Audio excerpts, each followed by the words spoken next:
be in a dark place right now, probably. Yeah, there's a couple times, like I said, I didn't even feel like being here, so. Normal guy, just a normal guy, you know. Get up every morning, put my pants on, one leg at a time, just like everyone else. Just, you know, I was diagnosed with PTSD, which has changed my life a lot, so just coping with that right now.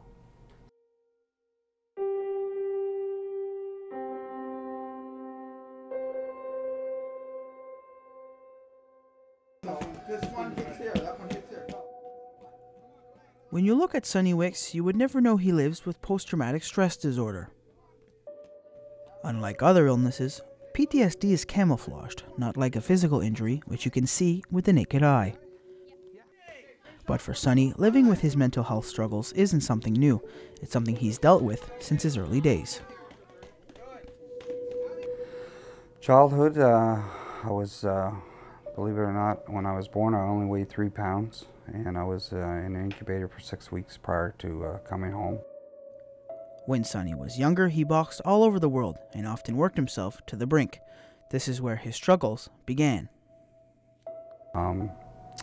At a young age, I started boxing, and I became Canadian boxing champion, and traveled all over the world fighting. And I started when I was 13 boxing, and went till I was about 27 or so. And the reason why I got out of boxing was it was hard for me to get fights. And I was training out of Brockton, Massachusetts, and I used to travel back and forth from the States and come down here and fight. And my last 6 fights were all canceled. So that's when I changed the tides a little bit and got into the security business. And that he did. He started working for Brinks in 1997, where he spent many years as lead hand, guard, and driver. That's where he really noticed something was wrong. Worked for Brinks for about 15 years, and I did various jobs. Did lead hand, did the guard work, drove the truck, and you know, as far as my PTSD, I really noticed it when I was working with Brinks, because driving started to become a problem. So, you know, I was scared to drive, and so I got out of that. I got out of there once I started feeling not that great. At the same time, Sonny joined the RCMP Auxiliary, a volunteer program within the police force. While he wasn't officially an officer, he surely had the same duties. Did everything they did. I wrote up complaints, arrested people, talked to people, you know, in community, tried to find out what was going on, tried to settle things down if there was any problems, and you know, just mainly community-based kind of guy. While some of his duties as auxiliary constable were light, some cases have critically impacted his life.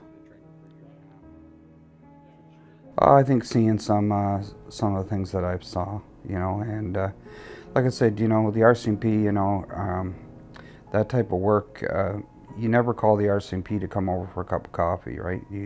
There's always a 911 call. There's always a stressful call. So when they get called there, they're called there for a reason, you know, and it's usually a criminal activity or a domestic dispute or whatever, you know, and I mean, I've went to some major domestic disputes also, and they're terrible. Sonny was also approached by Cole Harbour High School to work as the first ever head of security. He attributes this aspect of his life as the biggest factor of his diagnosis.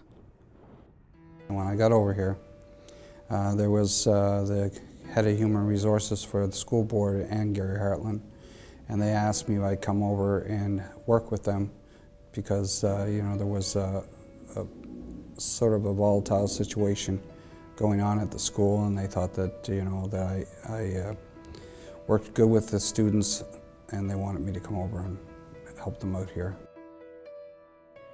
He had a lengthy career at Cole Harbour High, spending 21 years working at the school. At the time, the school saw racially driven riots and brawls between community members and students in the late 1980s, and Sonny often found himself in the middle of them. With the walkie-talkies being on your hips, When you're, you know, lots of times I tried to call for help and I couldn't get any help because, of course, they can't hear from their hips, and plus all the noise that's going on in the school with the ruckus. So lots of times I was pretty helpless, and you know, and saw some kids that, you know, took some beatings and things like that. So it was really hard on me mentally and emotionally. So at that time, the principal, Gary Hartland, got a report from the school board saying that you know, that some of our people, some of our employees might be affected by this, or students affected by this violence as far as PTSD. And lo and behold, I have PTSD probably from back then, starting from back then, and I still have it today. He was first diagnosed with PTSD in 2011, but stayed at the school for 6 years after. Living with his mental illness at the school was something he had to cope with every day. PTSD is, you know, a form of anxiety. So I've had areas where at the school, most times when we had incidents at the school as far as fights and stuff, normally what would happen is somebody would pull the fire alarm. So we'd get all the kids out and they'd be scrapping outside. So some of the times when the fire alarms went off, because it triggered me, I got what they call a numbing sensation, where I couldn't walk, I couldn't move my legs, I couldn't move. So, and that's just it's just a mental breakdown. He often describes his illness as a mask, hiding scars not normally seen on the outside. Things progressed and things weren't going well in Sonny's life, so he felt he needed something more to help him cope.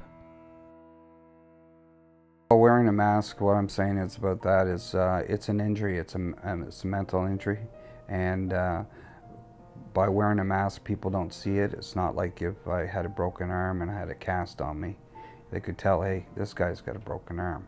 But when I just walking around normally, people don't recognize that. Now a lot more people are recognizing that now because I have the dog True. While Sonny was in a dark place in his life, he never knew the change that would come when he received his service dog, True.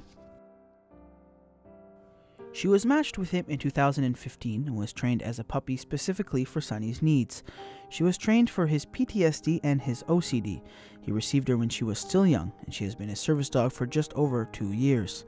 At the end of 2015, True came down from Lethbridge, Alberta and spent the Christmas holidays with Sonny and his family. Following her trip, she returned to Alberta for more training, but now she plays a big role in his life, especially when he is sleeping at night.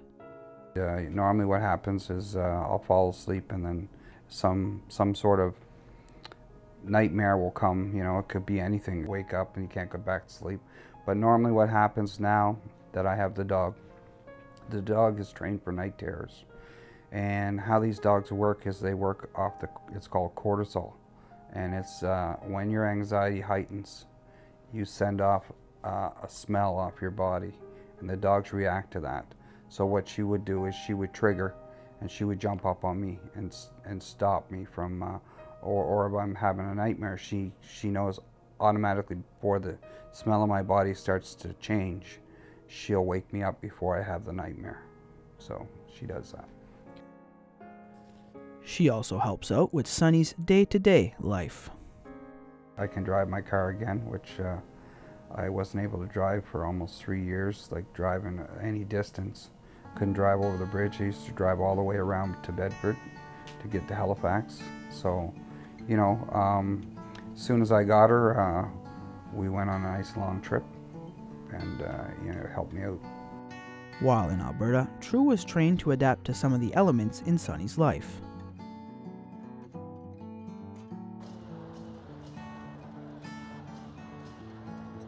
I go to a lot of hockey games, so they even took her to hockey rinks and got her used to going to games and things like that. So she's pretty well, you know, fully trained. But that's sort of the way that they work. Sonny and True live a busy life, while it wasn't always that way when Sonny was still at the school. Lots of times before I found it hard the last year to go to work, so I stay in bed a lot because I wasn't sleeping the greatest. So now I'm trying to get up in the morning, drive my wife to work, and myself and True, we used to go to Shuby Park and do a 2-hour walk.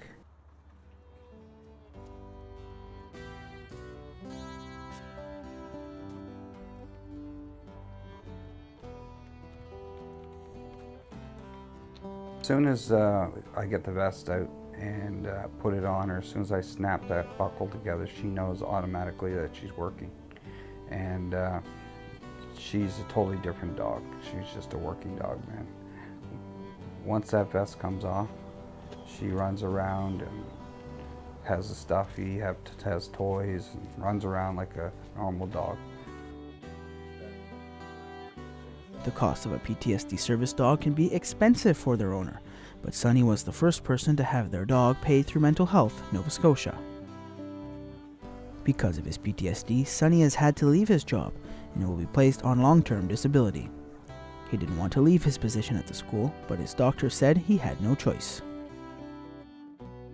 It was a hard thing to do, but my doctors have told me that, you know, like I said, I'm always thinking 2 or 3 months ahead of time, and my mind's always running. So what I talked to my doctors, and I kept trying to stay at the school. They tried to take me off since 2011, and I was still there till 2017. So I wanted to stay because I felt that, you know, I did a lot for the kids, and that was my main reason why I went there. So it was hard to stop, but my doctors said that they were taking me off, so there was nothing I could do about it.